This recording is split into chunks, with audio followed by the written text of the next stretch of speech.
Christian life ay hindi lang po tungkol sa isang beses po na lumapit po tayo kay Jesus Christ.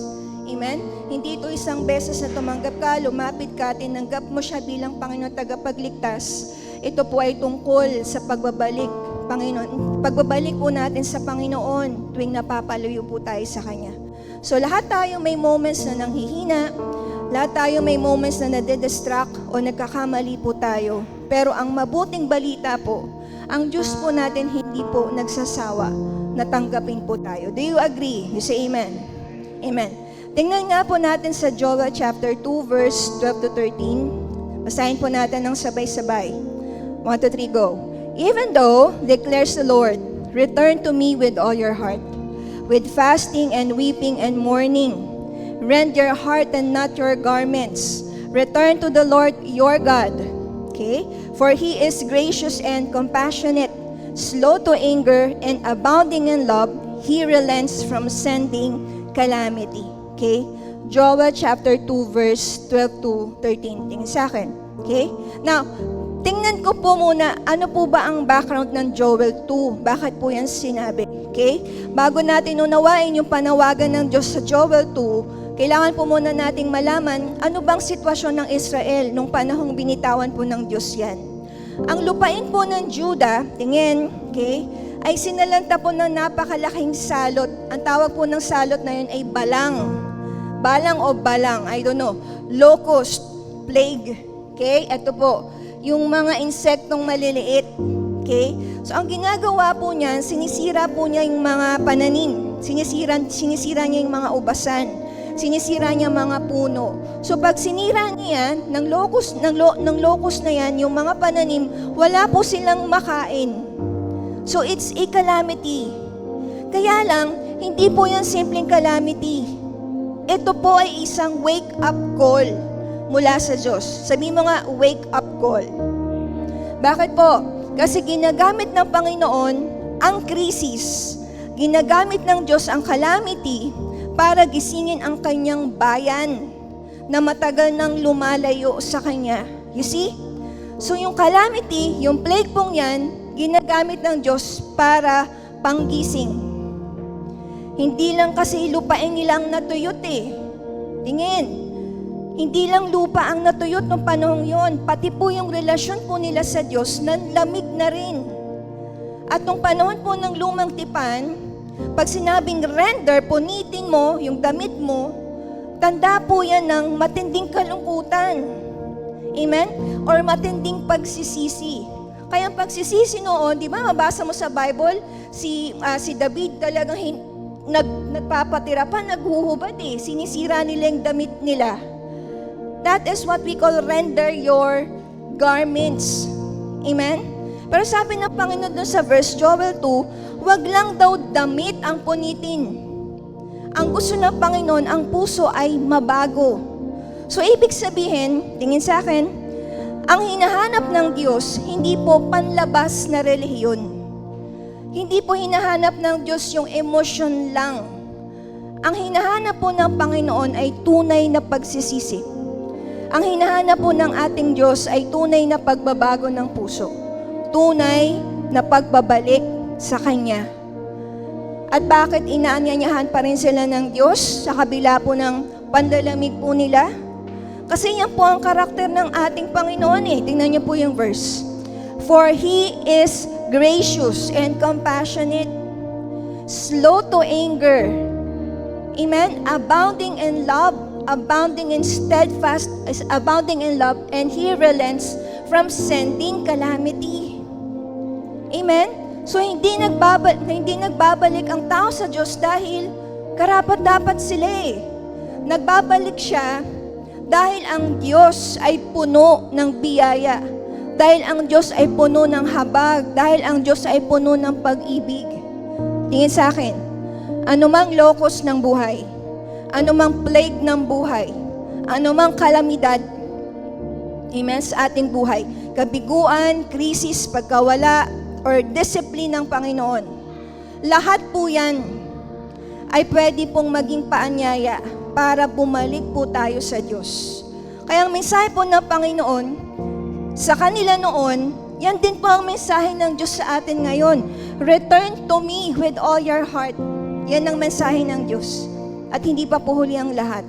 May daan pa uwi, merong ama na naghihintay. Amen? And so the title of our sermon today is, Come Home to Repentance. Sabi mo nga repentance. Now, 4 na bagay po ang pag-uusapan natin tungkol po sa repentance. Kasi ang repentance po, hindi lang feeling bad, but it's turning away. Amen? Point number 1, unang puntos. Let's all read. 1, 2, 3, go. Repentance begins when we recognize we are far from home. What is repentance? It begins when we recognize, sabi mo recognize, when we recognize that we are far from home. Tingnan niyo po yung Luke 15 verse 17. Ano po sabi doon? When he came to his senses, yung prodigal son, he said, how many of my father's hired servants have food to spare? And here am I starving to death. Amen? And so, ang una po nangyari doon sa prodigal son, he came to his senses. He finally, the prodigal son finally realized.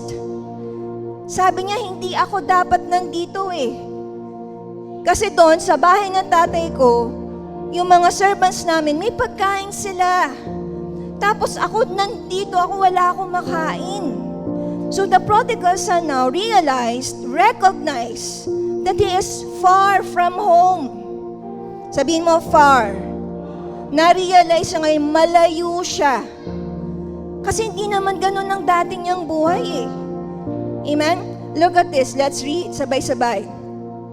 Sin always promises freedom, but eventually brings slavery. Ganito ang kasinungalingan ng kasalanan. Tingin. Sa simula, ipapakita ng kasalanan ang sarili bilang kalayaan. Amen. Sabi ng kasalanan, walang makakapigil sa'yo. Sabi ng kasalanan, gawin mo lang gusto mo. Sabi ng kasalanan, isang beses lang naman. Hindi ka naman mahuhuli. Di ba? Pero habang tumatagal, siguro sa isip po ng isang tao, malaya naman ako eh. Pwede ko naman gawin ang gusto ko. Wala namang makakakita. Wala namang makakaalam. Pero habang tumatagal, ang kasalanan na dati mong kontrolado mo eh, kasi alam mo, isa lang naman eh. Isa lang, di masusundan. Yung akala mo kontrolado mo pa, pero habang tumatagal, ikaw na ang kinokontrol. Are you here? So akala mo, malaya ka. Kasi kontrolado mo eh. Pero unti-unti ka nagiging alipin. Tama? Ang isang kasinungalingan, nagiging marami. Ang isang bisyo, nagiging addiction. Ang isang compromise, nagiging lifestyle. Amen? Kaya sabi po ng John 8:34, everyone who sins is a slave to sin. Ang kasalanan daw parang kain sa kawit. Di ba? Maaaring mukhang maganda, kaakit-akit sa umpisa. Pero pag kinagat mo na, saka mo lang mararamdaman yung kawit, bumihag na sa iyo, binihag ka pala. Amen? Pero ang mabuting balita, ito po, si Jesus Christ, hindi lang siya nagpapatawad ng kasalanan natin. Tingin sa akin, ang ginagawa ng Panginoon, pinapalaya niya tayo. Pinapalaya niya tayo sa kasalanan. Bakit? Dahil ang tunay na kalayaan, read this, hindi magagawa, hindi matatagpuan sa paggawa ng gusto natin. Ang kalayaan po ay nasaan? Nasa pagsunod kay Kristo. Sabi mo, di ba? Gusto ko maging malaya ako eh. Gusto ko malaya ako. Gagawin ko gusto ko kasi malaya ako. Pero hindi ng tunay na kalayaan. Ang kalayaan ay ang pagsunod kay Kristo. Nakuha ko. Kagaya ng isda. Pwedeng isipin ng isda, baka naman pwede ako mag-enjoy nang wala ako sa tubig. Diba? O sige, subukan mo. Mabuhay nang wala ka sa tubig. Diba? So the more nang wala siya sa tubig, ano mangyayari? Eh di mamamatay siya. Say amen. So the farther we move from God, the emptier life becomes. Habang lumalayo tayo sa Diyos, isipin mo isda ka, habang lumalayo ka sa Panginoon, mas napupuno ang puso mo ng emptiness. Mas lalo kang namamatay.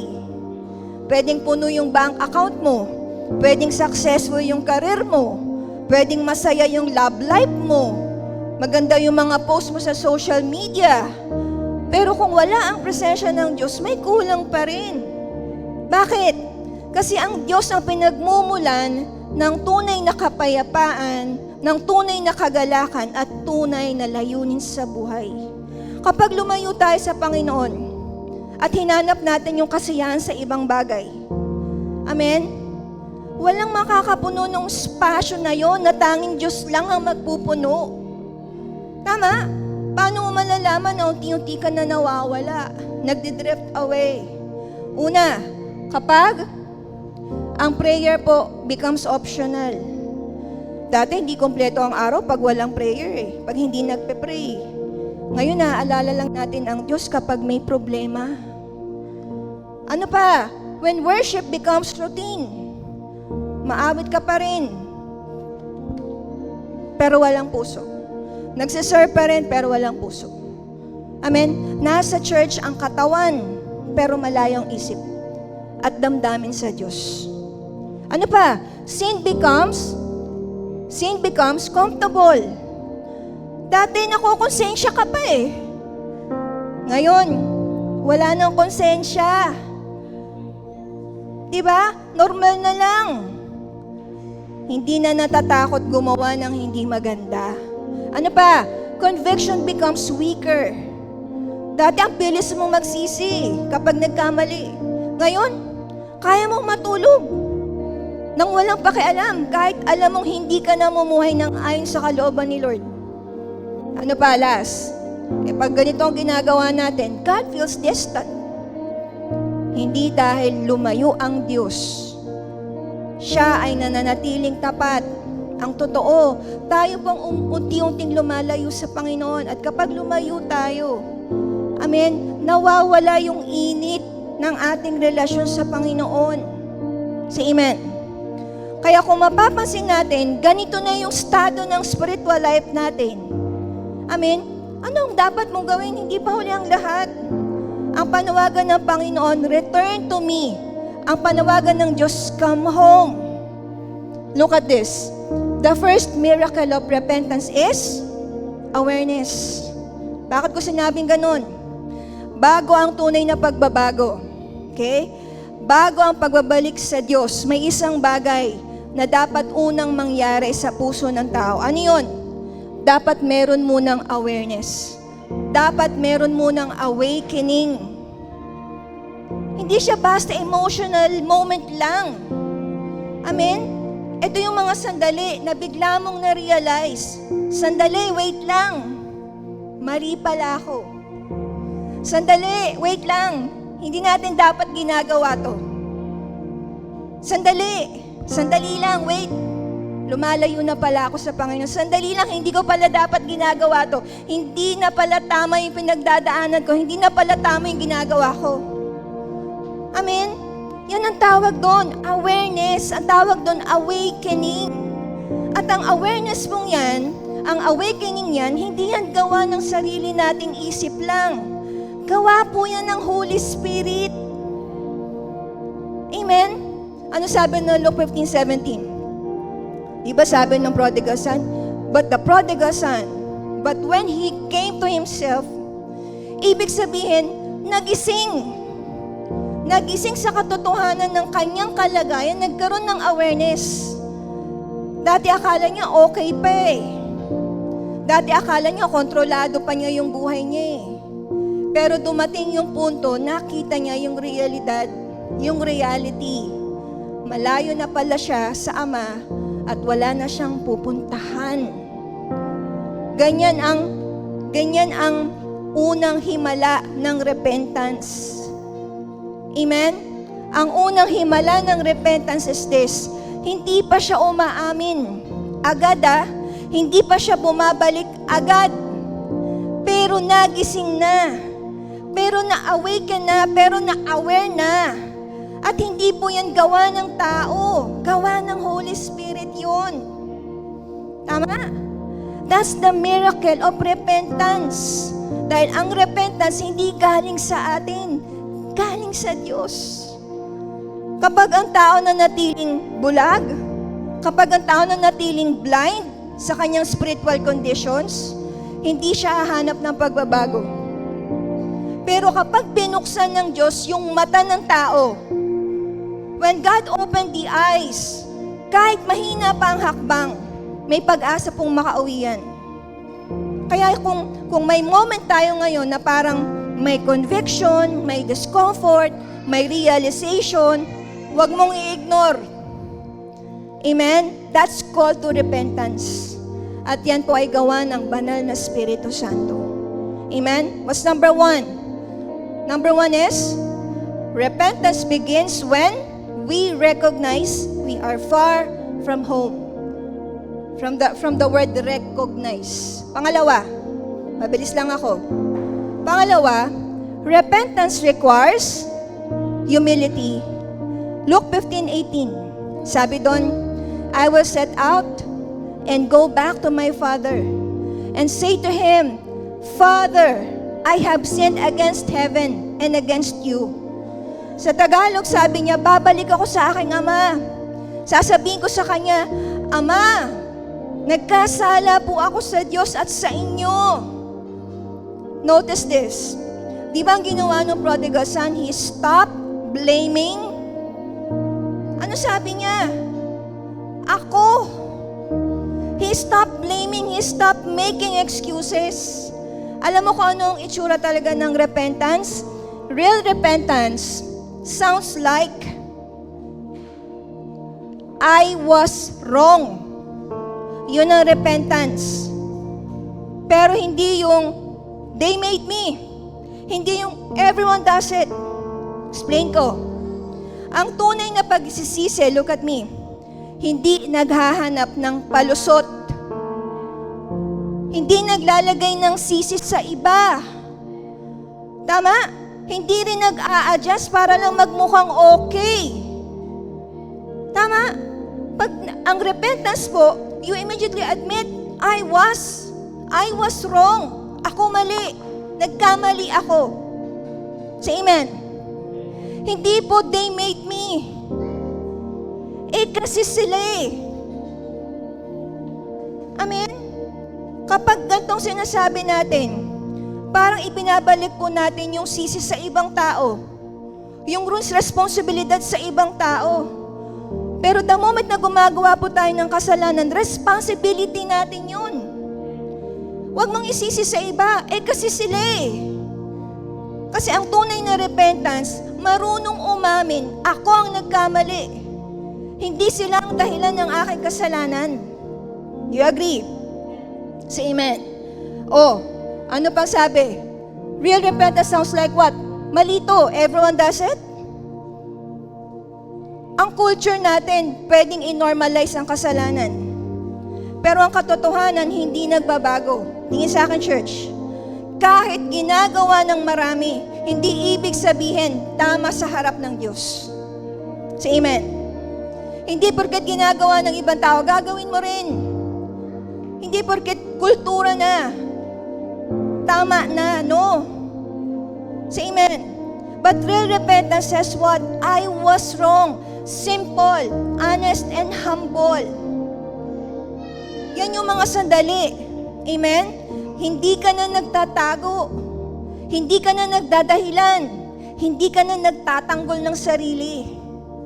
Psalms 51 verse 4. Sabi ni David, di ba? Against you only I have sinned. Di ba?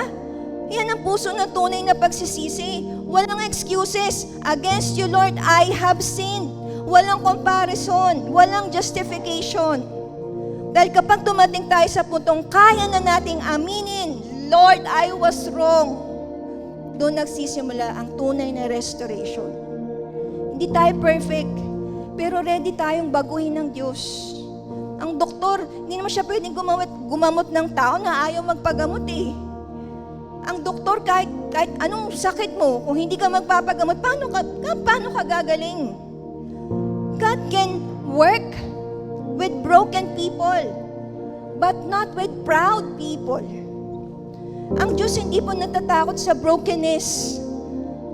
In fact, ang brokenness mo ang madalas na ginagamit ng Diyos para magsimula ang restoration. Are you listening? Bakit? Dahil ang broken na tao, tingin, ang broken na tao marunong umamin, Lord, I need you. Ang broken na tao marunong umamin, Lord, I'm hopeless, I need you. I'm desperate for you. Pero ang proud na tao, kahit mali na, galit pa. Diba? Ang tao mali na, hindi pa rin bumababa. Ang sabi ng James 4 verse 6, God opposes the proud, but gives grace to the humble. Ibig sabihin, ang pride, hindi lang weakness. Resistance yan sa grace ng Diyos. Kaya pag ang isang tao po ay broken, pag ang tao ay broken, kahit gumuho ang buhay niya, pwede siyang buuin ulit ni Lord. Pero ang proud na tao, ang tao na punong-puno ng pride, kahit buo ang image niya sa labas, mahirap hawakan ng Diyos yan. Na tao, open for healing. Pero ang proud na tao, closed for change. Kaya ang tanong ng Panginoon, gaano ka ka-perfect? Hindi niya tinatanong na kung gaano ka ka-perfect eh. Ang tanong ng Diyos palagi, handa ka bang magpakumbaba? Handa ka ba hayaan ako na gumawa sa buhay mo? That's why repentance requires humility. Look at me. Amen? Ano yung number 1? Repentance is recognizing that we are far from home. So when we recognize that we are far from home, and number 2, repentance requires humility. Agaya ng prodigal son, di ba? Una niya na-realize. Sabi niya doon sa bahay ng tatay ko, na-recognize niya kagad, ito yung estado ko. Tapos pangalawa, nung makita na niya yung estado niya, di ba? Nagpakumbaba siya. Ano sabi niya? Kasi yung mga barkada ko, hindi. Kasi sila, ganun din ginagawa. Hindi. Ano sabi niya? Mali ako. I was wrong. Doon nagsisimula ang humility. Amen? Number 3. Last na. Samahan ako ng banda. Number 3. Now, number 3 is this. Let's all read. Repentance is action, not just emotion. Amen? Hindi po lahat ng umiiyak sa altar call, hindi po lahat ng umiiyak pag Sunday, hindi po lahat ng pag-iyak repentance. Halimbawa sa tao nakagawa ng mali sa'yo, iniyakan ka. Iniyakan ka ng iniyakan. Repentance na ba yun? Di ba hindi? Anong ginawa nung prodigal son? Luke 15:20. Let's read. So he got up. Amen? Ang ginawa ng prodigal son, una na-recognize niya eh. Pangalawa, nagpakumbaba. Sabi niya, I was wrong. Pero hindi doon natapos. Because repentance should have an action. And so, verse 20, he got up. Binangon niya yung sarili niya. Binuhat niya yung sarili niya. Pinilit niya yung sarili niya. And he went to his father. Kita nyo? May mga action words dito eh. He got up, he went. Hindi po madali yun. Bubuhatin ko ang sarili ko from failure. Bubuhatin ko ang sarili ko sa pagkakamali. Babangon ako ulit. Magsisimula ulit. Sa totoo lang, doon sa pagkakabaksak natin, iisipin mo, paano ako magsisimula ulit? Ang ginawa niya, He went. So kahit hirap na hirap siya, He is taking steps toward His Father, towards home. Amen? You say amen. Many people cry during worship, but never change afterward. Hype lang yan, church. Hype lang. Tears are not repentance. Next slide. But turning is repentance. Yung luha, pwedeng magpakita ng emosyon, pagsisisi, bigat ng damdamin. Mahalaga rin yan. Pero ang luha lang, hindi po ibig sabihin nagbago ang puso. Maraming tao umiiyak sa presensya ng Diyos. Pero pagkatapos nun, bumabalik sa parehong direksyon ng buhay. Tama? Kaya ang repentance is not just saying you are sorry. Hindi mo pwedeng sabihin, Lord, nagdala ako ng baril sa school, namaril ako, 3 po namatay. Sabi mo, sorry Lord. Repentance na ba yun? Lord, sinaksak ko po ng ballpen yung classmate ko. Sorry po. Yun na ba ang sorry? Lord, may ginawa kaming di maganda ng girlfriend ko. Sorry po. Isang beses lang naman eh. Sorry na ba yun? Tears are not repentance. Turning is repentance. Amen? Ang tunay na pagsisisi, hindi lang nararamdaman, pinagpapasyahan at isinasabuhay. Kagaya ng prodigal son, hindi lang siya naiyak, but he arose, he got up, he got up, he got up. Repentance may action. He got up and went back home. Amen? Ibig sabihin, may ginawa siyang isang hakbang. May ginawa siyang pangalawang hakbang. May ginawa siyang pangatlong hakbang. Tumalikod siya sa dati. Iniwan niya yung dati niyang buhay. Bumalik siya sa kanyang ama. Yun ang action. Ganun ang tunay na repentance. Hindi lang, I feel sorry. Hindi lang, I feel sorry. Gusto mo yun? May nagkamali sa'yo, nagsusorry lang sa'yo, hindi naman nagbabago. Paulit-ulit ka lang eh. Tingnan mo yung katabi mo. Paulit-ulit ka lang. Amen? Hindi lang I feel sorry, pero yung I will turn away from my sin. Hindi lang luha sa altar. Bagong direksyon ng buhay. Say amen. Hindi luha ang nagdadala sa atin pabalik sa Diyos. Ang nagdadala sa atin pabalik sa Panginoon, yung pagtalikod natin sa kasalanan. Yung pagtalikod mo sa kasalanan, yan ang nagbabalik sa'yo sa Panginoon. Yan ang bagay na pinagpapasyahan. Alang minsan ayaw natin pagpasyahan kasi masaya pa tayong gumagawa ng gusto natin eh. All the while, akala mo malaya ka, ginagawa mo yung gusto mo. Yung akala mong malaya ka, unti-unti, ginagawa kang alipin. Yung akala mo, kontrolado mo pa. Story, isang beses lang naman eh. Akala mo, kontrolado mo kasi alam mo kung ilang beses. Pero isang beses, hindi mo alam, ang daming beses na pala. Asan ang kontrolado mo doon? Agiging alipin tayo ng kasalanan. Repentance changes direction. It changes your direction. Hindi ka nagpapatuloy dun sa dating landas mo.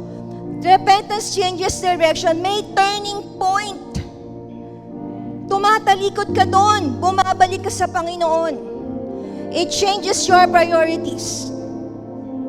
Diba? Dati, iba-iba yung inuuna mo eh. Dati, inuuna mo, sarili mo, mundo, kasiyahan, priority mo. Pero ang tunay na repentance, ang Diyos ang inuuna. It changes habits. Hindi lang emosyon. Nagiging lifestyle transformation. Yung dati, ginagawa mo, naglalayo sa'yo sa Panginoon. Pero ngayon, unti-unti, iniiwan mo yon, pinapalitan mo ng mga bagay na nagpapalapit sa Diyos. Kung yung dating habits mo, nilalayo ka sa Panginoon, ang repentance mo, it changes direction, binabago mo yan.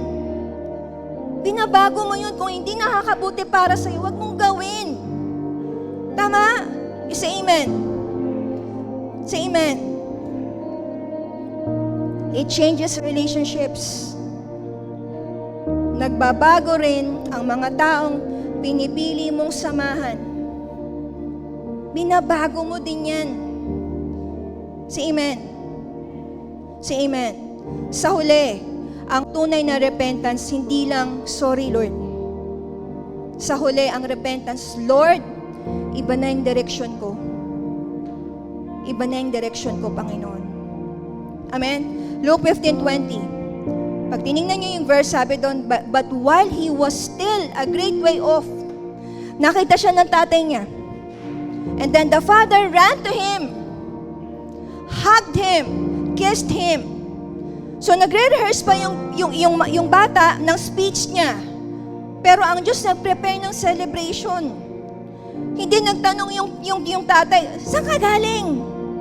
Anong pinaggagawa mo sa buhay mo? Hindi. Nung bumalik ang anak niya, nirestore niya. Kaya ang Diyos natin hindi po naghahanap ng reason to reject us. Nagbibigay siya. He's looking for opportunities to restore us. Romans 5:8, now while we are still sinners, Christ died for us. Anong itsura ng repentance? What true repentance look like? Basahin po natin, sabay-sabay. Recognize your sin. Confess your sin. Turn away from sin. Return to God. Receive His forgiveness. Walk in obedience. Yan lang yun. Recognize. Ano gagawin natin ngayong umaga? Unang gagawin natin, we will recognize our sin. Kasi ang tunay na repentance nagsisimula sa honesty. Kapag inamin mo sa sarili mo at sa Diyos, may mali. Kapag hindi mo dinideny, kapag hindi mo tinatakpan, amen? Confess your sin. Hindi lang sa isip, sa panalangin. At sinasabi natin sa Panginoon, Lord, nagkamali ako. Pagkatapos nun turn away from sin. Hindi lang pagsisisi, pero pagbabago ng direksyon, pagtalikod. And then, return to God. Hindi ka lang umalis sa kasalanan. May binalikan ka. Binalikan mo ang Diyos. Bumalik ka sa tama. And then, receive His forgiveness. Pinatawad ka ng Panginoon, kahit hindi ka karapat-dapat. Hindi dahil mabuti tayo, kundi dahil mabuti ang Diyos natin. And then, walk in obedience. Kaya ang repentance hindi ending point. Bagong lifestyle yan. At ang repentance dapat ipinapamuhay. Say amen. Say amen. Ano ang repentance? Repentance is when we recognize that we are far from home. Number 2, repentance is what? Repentance requires humility. Pangatlo, repentance is an action, not an emotion. Naalala niyo po, ginawang posible ng Diyos ang makabalik tayo. Kasalanan naghiwalay sa atin sa Panginoon. Pero kinuha ng Diyos yung lugar natin by dying on the cross. He paid the price. Ngayon, yung daan pabalik sa Diyos, bukas yan. Ang krus po ang naging bridge. The cross became the bridge. Dahil ni-reject ang Panginoon, natanggap tayo. Because He was rejected, we are now accepted. Kaya lahat po ng gustong bumalik sa Panginoon, posible. Anong gagawin lang ng tao? Babalik. Manunumbalik lang. Amen? Say amen. Anong kulang? Repentance. Say amen. Tatayo po tayo lahat. And we will all sing this song. I believe in my heart today, God is stirring something within you. Today, wala tayong ibang gagawin recognize your sin, confess your sin, turn away from sin, return to God, receive His forgiveness, and walk in obedience. Oh, hallelujah, hallelujah. Hirabasikarabababa. Oh, hallelujah.